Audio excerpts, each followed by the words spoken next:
천지간의 은혜만큼 활동적인 것은 없다. 아멘. 천지간의 은혜만큼 활동적인 것은 없다. 하나님의 은혜를 말하는 것이지요. 하나님의 은혜는요, 온 인류를 향하고 있기 때문에 이만큼 활동적인 건 없을 것입니다. 아무리 우리가 봉사를 하고 아무리 우리가 돕는 손길을 펼쳐도요, 우리의 한계라는 것이 있지요. 국가적으로 돕는 손길을 펼쳐도요, 그 국가 안에 있는 어려운 사람들에게만 이렇게 돕는 손길을 펼칠 수 있겠지요. 아니면 해외 원조를 하든지 그 정도는 할 수 있을 것입니다. 그런데요, 하나님의 은혜는요, 온 세상에 있는 모든 사람을 향한 하나님의 사랑과 하나님의 은혜이기 때문에 천지간의 은혜만큼 활동적인 것은 없다라는 이 말이요, 참 맞는 말입니다. 우리는 이런 하나님을 믿고 있습니다. 이 하나님의 은혜 안에 오늘도 우리에게 하나님의 은혜를 베풀어 주시는 이 은혜 안에 거하는 저와 여러분들의 하루가 되기를 축복합니다. 예레미야 1장 10절 말씀 함께 보았습니다. 보라, 내가 오늘 너를 여러 나라와 여러 왕국 위에 세워라고 이렇게 기록하고 있습니다. 하나님께서 나는 말도 할 줄 알지 못한다 라고 하는, 그렇게 의기소침하고 자신감 없게 보이는 그런 예레미야에게 하시는 말씀입니다. 내가 오늘 너를 여러 나라와 여러 왕국 위에 세울 것이다. 여러분, 여러 나라와 여러 왕국을 다니는 그러한 인생, 이렇게만 생각하더라도요, 정말 하나님께서 크게 사용하시는 그런 사람 아니겠습니까? 여러 나라와 여러 왕국 위에 세우신대요. 그런데요, 여러 나라와 여러 왕국 위에 세우셔서 무엇을 하시냐면, 네가 그것들을 뽑고 파괴하며 파멸하고 넘어뜨리며, 이것은 무슨 말이냐면요, 나라들을 무너뜨리기도 하고 그리고 건설하고 심게 하였느니라, 새로 세우기도 하겠다. 그런 일에 내가 너를 사용하겠다라는 거예요. 여러분, 이게 한 사람의 영향력으로 되는 걸까요? 아닙니다. 내가 내 힘으로는요, 여러 나라 여러 왕국 위에 설 수도 없습니다.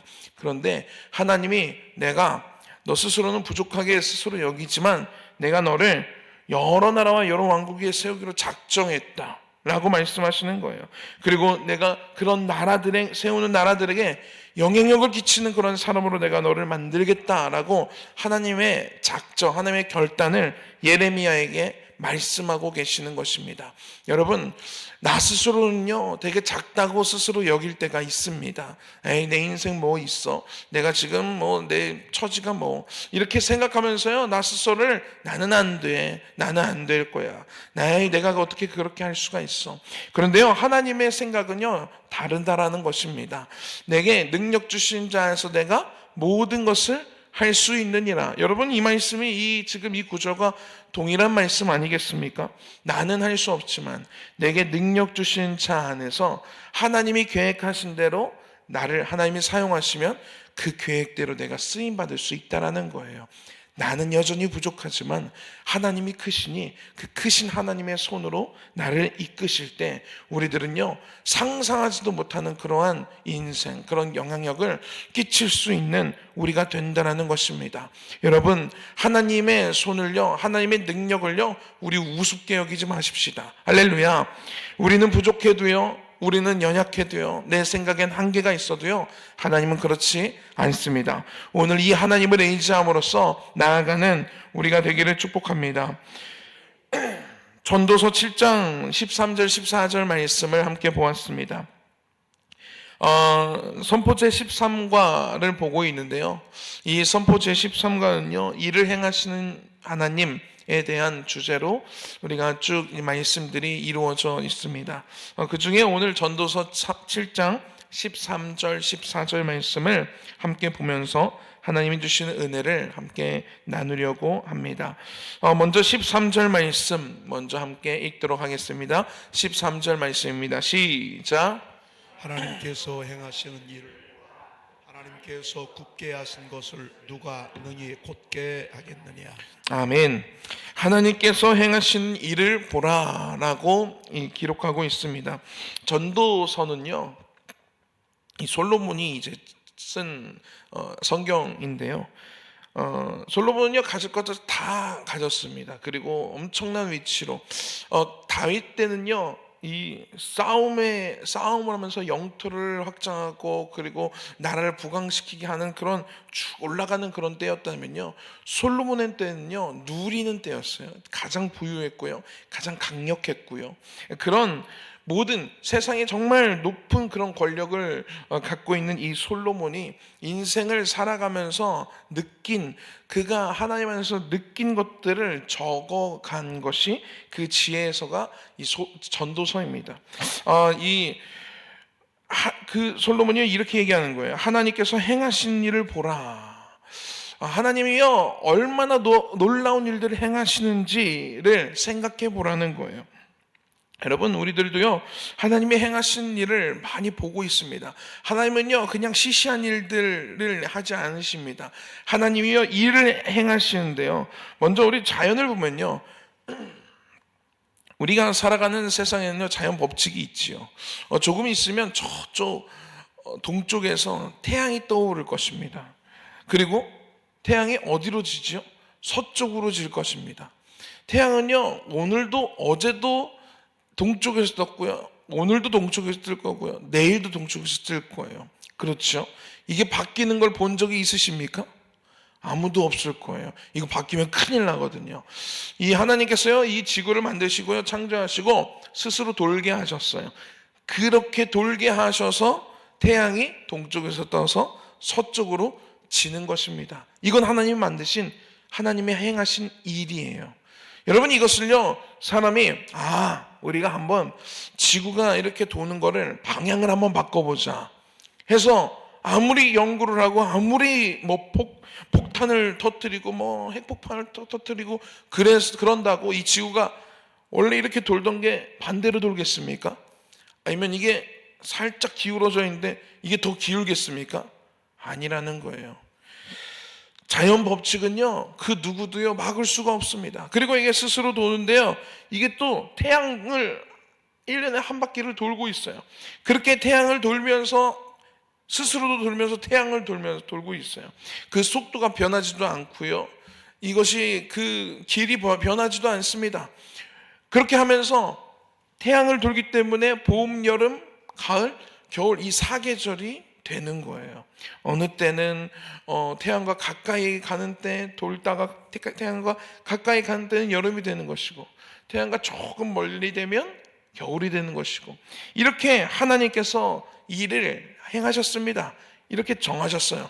그렇기 때문에요 그 누구도요 한 사람도 이 법칙에서 벗어날 수가 없는 것입니다. 여러분, 이게 하나님이 행하시는 일입니다. 인간이 이것을 바꿀 수 있습니까? 여러분, 그리고 우리가 살아갈 때 꼭 필요한 것들이 있지요. 먹는 것이 필요합니다. 마시지 않으면 죽습니다. 잠을 자지 않아도 죽습니다. 하루 이틀 3일 4일 5일 6일 계속 잠을 자지 않으면요 사람의 몸이 망가지기 시작합니다. 그리고 결국엔 죽게 되겠지요. 여러분, 이렇게 우리들에게 필요한 것들이 들어오지 않으면 우리들은요 이렇게 연약해지고 병들고 약하고 죽게 됩니다. 이게 하나님께서 만들어 놓으신 법칙이에요. 이것에서 벗어날 수가 없습니다. 이것을 바꿀 수 있는 사람이 있습니까? 없습니다.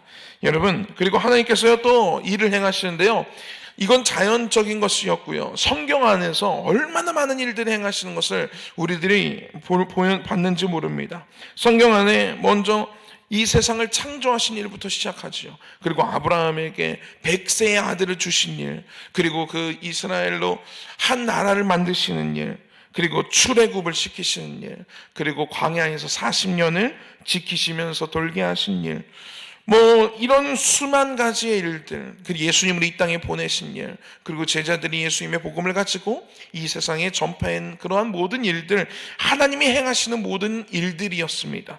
이것들이요 그냥 큰 사건만 나열해도 이렇게 많은데요, 세부적인 것까지 생각하면요 정말 셀 수가 없습니다. 여러분, 하나님은요 이렇게 일을 행하십니다. 그런데 여러분, 이 하나님의 행하신 이 일을요 누가 능히 이것을 바꿀 수가 있겠습니까? 바꿀 수가 없습니다. 우리의 삶은 어떻습니까? 여러분들, 우리들의 삶을 한번 되돌아보면요, 내가 지금 이 자리에서 하나님 말씀을 듣고 있는 여기까지 오게 된 것까지 하나님의 은혜 아닙니까? 하나님께서 저를요 믿는 집안의 자녀로 태어나게 하셨어요. 그리고 믿음 안에서 자라게 하셨습니다. 그리고 주의 종의 길을 가고 싶어하는 그런 소원과 소망을 주셨습니다. 그리고 신학교에 지원하게 되었고 공부하게 하셨고, 그리고 목사 안수를 받고 또 이 길을 계속 가게 하고 계십니다. 저는요 제가 지금 목회를 하고 있는 것, 주님이 인도하신 이 길을 걷고 있는 것은요 하나님의 은혜로밖에 표현할 수가 없습니다. 정말 많은 신학생들이 있었어요. 제 당시에 한 7명 정도의 신학생들이 함께 동기로 입학했어요. 그 중에 지금 목회하고 있는 사람들이 많지 않습니다. 한 20명에서 30명 사이가 될까요? 어쩌면 그것보다 더 적을 것 같습니다. 그 중에 하나님께서 저를 남기셔서 하나님의 길을 가게 하신 것도 은혜입니다. 여러분, 저만 그렇습니까? 여러분들의 삶은 어떻습니까? 내가 지금 이 자리에 있는 건 하나님의 은혜가 아니고서는 설명할 수가 없는 부분들이 너무 많습니다. 여러분, 하나님이요 계획하시고요 그리고 일을 행하십니다. 그것을 능히 바꿀 사람이 없습니다. 오늘 말씀은 이렇게 기록하고 있습니다. 하나님께서 행하신 일을 보라는 거예요. 한번 봐라. 하나님이 무슨 일들을 행하셨는지. 제가 지금 쭉 자연적인 것, 성경적인 것, 그리고 내 개인적인 것들을 쭉 이렇게 나열한 것처럼요 한번 생각해 보라는 거예요. 하나님이 어떤 일들을 행하셨는지. 그러면서 이렇게 고백합니다. 하나님께서 굽게 하신 것을 누가 능히 곧게 하겠느냐. 하나님께서 이거를 구부러 놔야 되겠다라고 결단하시고 구부러 놓으시면 능히 필 자가 없다라는 것입니다. 할렐루야. 여러분, 하나님의 일하심에요 어떤 누구도 간섭할 수가 없습니다.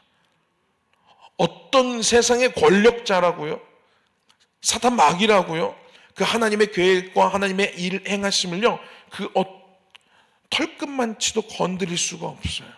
여러분, 하나님의 이러한 섭리 가운데 우리가 지금 살아있고 이 은혜 가운데 지금 거하고 있는 것입니다. 이것이 얼마나 은혜입니까? 할렐루야. 여러분, 하나님께서요 이 광야길을 가게 하실 때요, 광야는요 이들이 하나님께서 젖과 꿀이 흐르는 땅으로 출애굽을 시키시고 젖과 꿀이 흐르는 땅으로 가게 하시면 일자로 쭉 가게 하면 며칠 안 걸립니다. 며칠 안 걸리는 길이에요. 그런데 하나님께서요 이것을 일자로 가기로 결정하지 않으셨어요. 왜냐? 이들이요 괘씸하거든요. 자꾸 하나님 원망하거든요. 그래서 굽게 하시기로 작정하셨어요. 그래서 꾸불 굽게 하셔서 몇 년을 돌리시냐면 40년을 돌리십니다. 이때로 이렇게 이로 갔다가 저로 갔다가, 그 성경에서 나중에 한번 인터넷에 한번 검색해 보십시오. 광야 출애굽해서 젖과 꿀이 흐르는 땅으로 간 그 길을 한번 검색해 보시면요 아주 꼬불꼬불합니다. 한 곳에 오래 머물게도 하시고요. 그런데요 꼬불꼬불한 길만 보면 우리들은 정말 힘들었겠다 생각할 수 있습니다. 그런데요 그 꼬불꼬불한 그 40년의 길을 가게 하시면서요 어떻게 하시냐면요 매일마다 지키시는 거예요. 아침에는 만나도 내리시고요 저녁에는 메추라기도 보내십니다. 그리고요 구름 기둥이 낮에는 떠 있어서요 그 뜨거운 태양을 가려줍니다. 그리고 밤에는 불 기둥이 떠올라서요 그 옆에 맹수들, 야생동물로부터 그들을 보호하시고 추위로부터 보호하세요. 그리고 사람들이 고백하게 됩니다. 아무리 걸어도 발이 부르트지가 않는 거예요. 옷이 헤어지지가 않는 거예요. 하나님께서요 먹이시고 입히시는 모든 것들을 40년 동안 다 일하십니다. 여러분, 하나님이요 굽게 하신 것을 누구도 필 수가 없습니다. 하나님이 피신 것을 아무도 굽힐 수가 없습니다. 하나님이 정한 대로 우리는 가는 것입니다. 그렇다면요 우리는 이 섭리 가운데서 우리는 이렇게 갈 텐데, 그럼 우리들은 삶을 어떻게 대해야 되느냐에 대해서 오늘 14절에서 말하고 있습니다. 우리 14절 말씀을 함께 보겠습니다. 시작. 형통한 날에는 기뻐하고 곤고한 날에는 되돌아 보아라. 이 두 가지를 하나님이 병행하게 하사 사람이 그의 장래의 일을 능히 헤아리어 알지 못하게 하셨느니라. 아멘. 여러분, 형통한 날에는 기뻐하래요. 그러니까 하나님이 굽게 하신 것을 필 수도 없고 피신 것을 굽게 할 수도 없으니 삶을 살아갈 때 기쁜 일도 벌어지고 공고한 날이 올 때도 있을 텐데, 기쁨과 고난이 이렇게 계속 병행해서 올 것인데, 그럴 때 어떻게 하냐? 형통한 날에는 그냥 기뻐하고 공고한 날에는 되돌아보아라 라고 삶의 태도를 이렇게 가지라고 지금 이야기하고 있는 것입니다. 이것 조금 풀어서 이야기하면요, 여러분, 형통한 날이 있습니다. 형통하다라는 것은 무슨 말이지요? 형통하다, 어떤 장애물도 없이 방해물도 없이 그냥 쭉 가는 것을 형통하다라고 이야기하는 거예요. 이 히브리어로는요, 이것을 토바라고 합니다. 이 토바라는 이 말은 무슨 말이냐면 호의, 은혜, 그리고 선함, 좋음이라는 이런 뜻을 갖고 있습니다. 그러니까 성경에서 말하는 이 형통이라는 것은요, 세상에서 말하는 만사형통의 의미와는 조금 달라요. 그냥 형통이라는 단어만 생각하면요, 그냥 만사형통, 모든 일이 아무런 문제 없이 잘 가는 것을 이 만사형통이라는 단어로 사용하는데요, 이 성경에서 말하는 이 형통은요, 이렇게 쓰는 거예요. 호의, 은혜래요. 호의, 은혜. 여러분, 이 호의, 은혜를 우리가 누구를 통해서 받지요? 하나님을 통해서 받습니다. 형통이라는 것을 성경은요, 이렇게 얘기하고 있는 거예요. 하나님의 은혜가 임하고 있는 상태가 형통인 거예요. 하나님께서 베풀어 주시는 호의 가운데 우리들이 거하고 있는 게 형통이라는 것입니다. 할렐루야. 그리고요, 선함, 좋음으로 해석하고 있어요. 그러면 이건 무슨 말입니까? 선하신 분이 누구지요? 하나님이십니다. 좋으신 분이 누구시지요? 하나님이세요. 여러분, 그러면요, 형통이라는 것은 무엇이냐면 선하시고 좋으신 하나님과 함께 있는 것, 이것이 형통이라는 거예요. 여러분, 우리는 요셉의 인생을 통해서 이것을 너무 볼 수 있습니다. 요셉의 색동옷이죠. 아주 아빠가 만들어준 정말 알록달록한 멋진 옷을 입어서 행복한 때도 있었어요. 그런데요, 그런 때가 많지는 않았어요. 조금 그렇게 행복하다가요, 형들의 시기를 받고요, 그리고 형들이 죽이려고 굴에도 넣고요, 그리고 죽이면 돈도 안 되니까 팔아넘기자 해서 은 30에 팔아넘겼어요. 그래서 그때부터 인생이 아주 꼬이기 시작합니다. 그런데요, 그가요, 감옥에 보디발의 집에 들어가서 거기서 종로로 타다가 억울하게 감옥에 들어가고, 감옥에서 정말로 억울한 시간들을 보내다가 그 모든 일련의 과정이요, 그냥 겉으로만 보면요, 이건 정말 망한 인생이에요. 끝난 인생인데요, 하나님은요, 이 요셉의 인생을요, 뭐라고 표현하시냐면 형통하게 하셨대요. 감옥에 있는 게 형통이래요. 노예가 된 종으로 가서 정말 힘들게 하루하루 살아가는 게 형통이래요. 왜 이게 형통입니까? 형통의 의미가 하나님의 입장에서는 다르기 때문이에요. 형통이라는 것은 하나님의 은혜가 머물고 있는 상태, 하나님과 함께 동행하고 있는 상태, 여러분, 이것이 형통이라는 것입니다. 여러분, 그러면요, 이 형통이라는 날, 형통한 날에는 기뻐하고 라고 이렇게 얘기하는데요, 형통한 날이라는 것은요, 하나님과 뗄래야 뗄 수 없는 날들을 이야기합니다. 여러분, 우리는 지금 형통한 삶을 살고 있습니까? 아멘. 여러분, 그러면 어떻게 하래요? 기뻐하래요. 내가 어떤 시험에 합격하고 정말로 좋은 로또가 당첨되고 좋은 집을 사고 좋은 차를 사서 그래서 기뻐하라는 게 아니라요, 그것은 전혀 다른 의미입니다. 우리가 왜 기뻐하라냐면요, 하나님과 함께 살아가고 있을 때 그때가 형통한 삶이니 기뻐해라. 지금 내가 가진 게 없어도 그래도 내가 하나님 안에 있으니 기뻐해라 라는 거예요. 여러분, 삶을 이렇게 살으라고 지금 이야기하고 있는 것입니다. 왜 그렇습니까? 하나님이 굽게 하신 것을 누구도 필 수가 없는 그런 능력을 가지신 분이 우리 하나님이시기 때문입니다.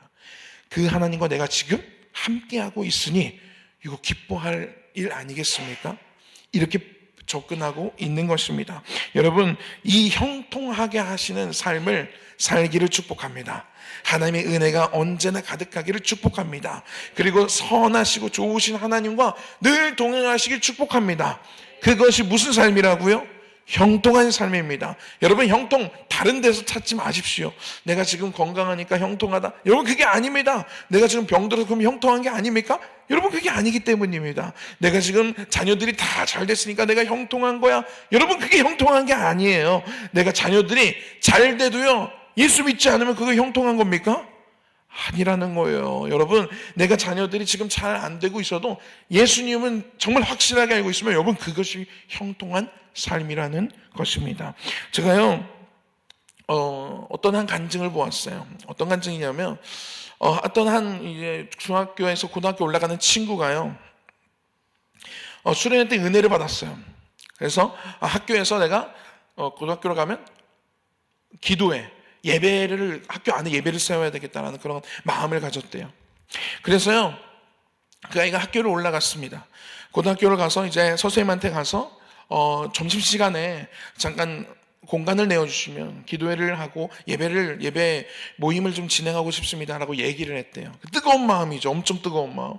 그런 청년이, 그런 학생이 지금 우리 대한민국에 있다라는 것이 정말 놀랍고, 그런 것을 보면서 정말 희망이 있다라고 생각이 드는데, 그렇게 얘기를 했대요. 그런데요, 그 선생님의 대답이, 우리 학교에서는 그런 종교 활동 할 수 없다라고 이렇게 답변을 했대요.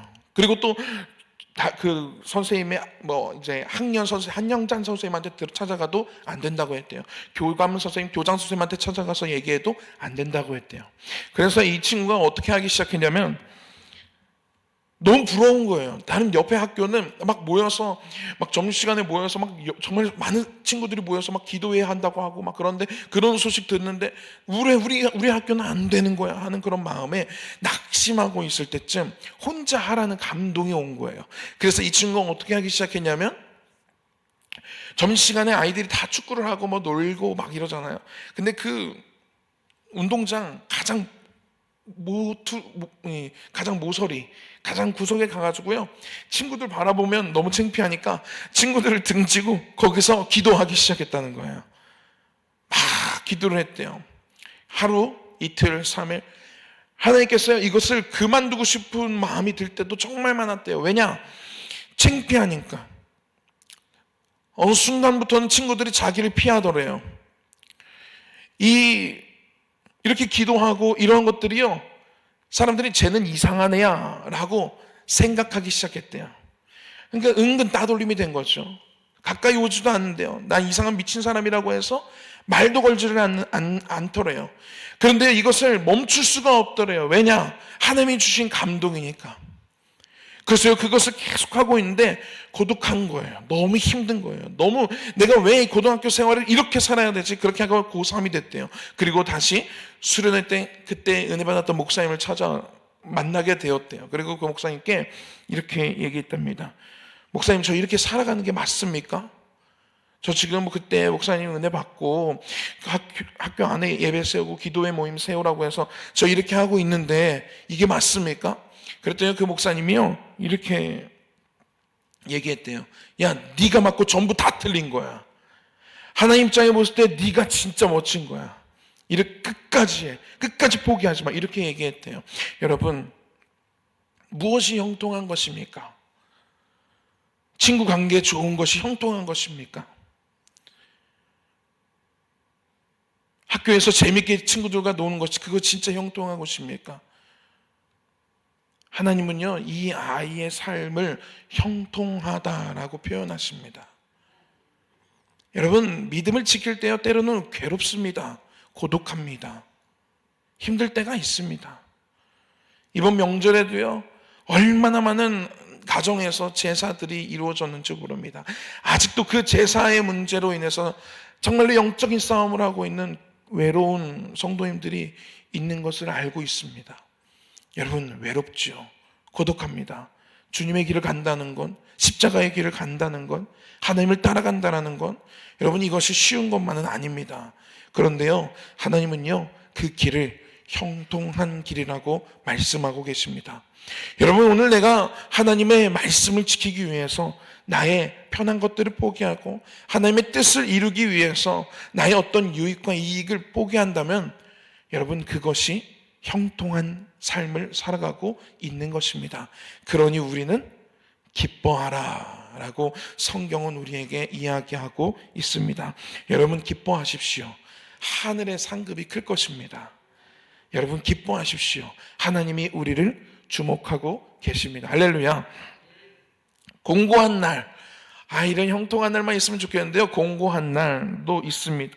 이것은요, 재앙, 고난이라는 단어예요.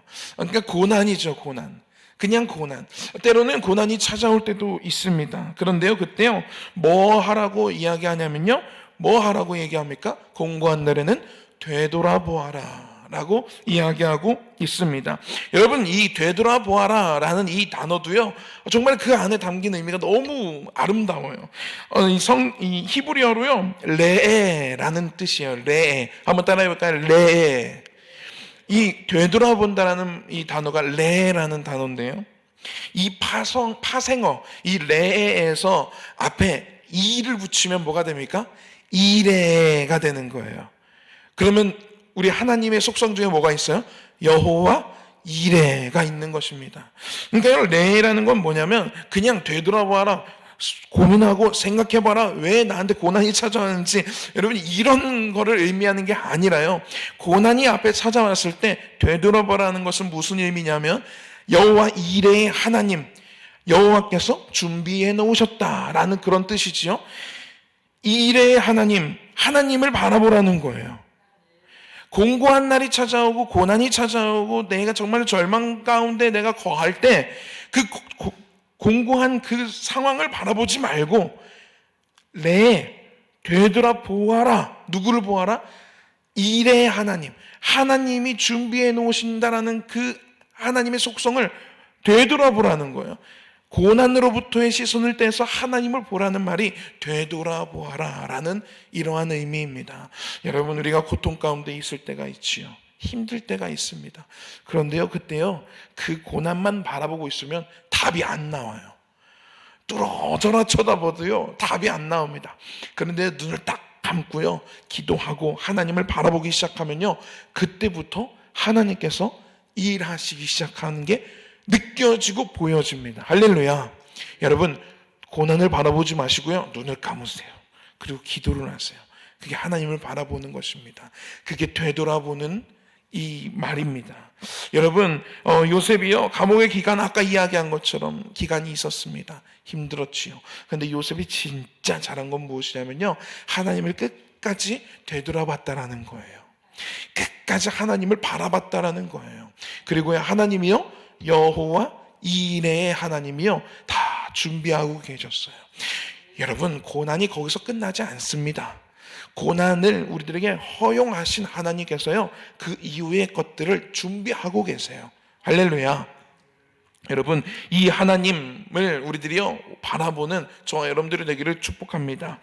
그러면요, 그 이후에 왜 이렇게 기뻐하는 형통한 날과 공고한 날을 하나님께서 병행하게 하시는가에 대한 이유가 나와 있는데요, 우리 14절 한 번 더 읽어보도록 하겠습니다. 시작. 형통한 날에는 기뻐하고 공고한 날에는 되돌아보아라. 이 두 가지를 하나님이 병행하게 하사 사람이 그의 장래일을 능히 헤아려 알지 못하게 하셨느니라. 아멘. 왜 이렇게 형통한 날과 공고한 날을 병행하게 하셨는지 이렇게 기록하고 있어요. 사람이 그의 장래일을 능히 헤아려 알지 못하게 하셨느니라 라고 기록하고 있습니다. 우리가 미래의 일을 감히 예측하게 못하게 하심으로요, 하나님이 하나님 되심을 드러내시는 거예요. 그리고 우리가 인간임을 다시 한번 상기시키시는 거예요. 하나님과 우리는요, 이렇게 큰 차이가 있습니다. 우리는요, 미래를 예측할 수도 없어요. 그 예측이 100% 맞을 수도 없고요, 100% 틀릴 수도 있습니다. 하나님은요, 미래를 알고 계세요. 다 준비하고 계획하고 계십니다. 그리고 고난과 이 형통함을 병행하게 하셨어요. 그러면서 감히 예측도 못하게 하셨어요. 여러분, 우리는요, 이렇게 유한한 존재입니다. 그런데 하나님은요, 모든 것들을 아시는 무한한 존재세요. 이 차이를 하나님이요 보게 하시는 거예요. 그러면서 겸손하게끔 우리가 내가 하나님 앞에 까불면 안 되겠구나. 하나님은 우리가 하나님이 정말 대단하신 분이시구나. 와, 하나님은 우리의 모든 것들을 주관하시는 분이시구나. 와, 나는 이렇게 연약하구나를 나 스스로 보게 하심으로써 하나님을 경외하는 인생을 살으라고 하나님께서는 이렇게 하신다라는 거예요. 여러분, 이렇게 차이가 나요. 하나님과 우리들이요. 그런데요, 그 하나님이요, 우리들을 정말로 차이나는 우리들을요 사랑으로 안으시고 하나밖에 없는 아들을 우리를 위해서 주실 만큼 사랑하신대요. 여러분, 이것이 정말 큰 하나님의 은혜라는 것입니다. 여러분, 하나님이요 우리의 생사화복을 주관하고 계십니다. 하나님만 의지하고 형통한 날에 하나님께 기뻐하고 공고한 날에 하나님을 바라보면 하루하루를 살아가는 저와 여러분들이 되기를 축복합니다. 기도하겠습니다. 사랑해 주님 감사합니다. 하나님, 우리들에게 형통한 은혜를 허락하여 주시니 감사합니다. 오늘도 주님과 함께하고 주님의 은혜 가운데 거하게 하시니 참 감사합니다.